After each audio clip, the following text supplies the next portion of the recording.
ተጫውቻ ምንድነው ዝም አልሽ? እሺ እና ፈርስት ዴት ላይ ምንድነው የሚመችሽ? ፈርስት ዴት ላይ መጸለይ። እንደውም አሁን ለምን አንጸልይም? ፈጣሪያችን ሆይ ጨፍና፣ ፈጣሪያችን ሆይ ቀናችንን ባርከው። አሜን። ባሰብከው ላይ አሜን። ፍቅርህን ብቻ ነው የምንፈልገው።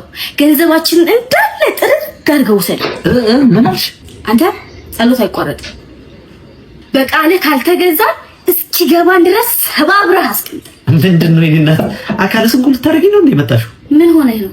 እስክንጨርስ አትጠብቅም እንዴ ራስሽን ቻያ ወይ? እሺ ልጨርስ ነው። ዝም በል በቃ።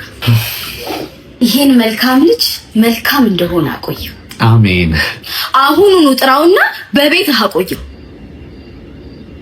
ውጭልኝ የኔ እናት። እንዴ ምን? አይ አይደለም ውጭልኝ።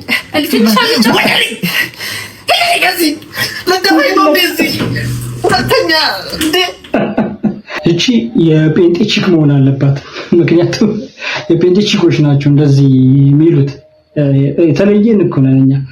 አንተ ሙስሊም ሆነ ማለት ነው፣ ሙስሊም ሆነ የጴንጤ ቺክ ጠብሰ አርብ ጁማ መስጂድ ሄደ እሷ እያየች ማለት ነው። ግድ የላትም እሁድ ዕለት ጠዋት ቃልዮት ልትቀጥረ ትችላለች፣ እዛ እያመለኩ ማለት ነው እና ልትለት ትችላለች። እንግዲህ መገለጫችን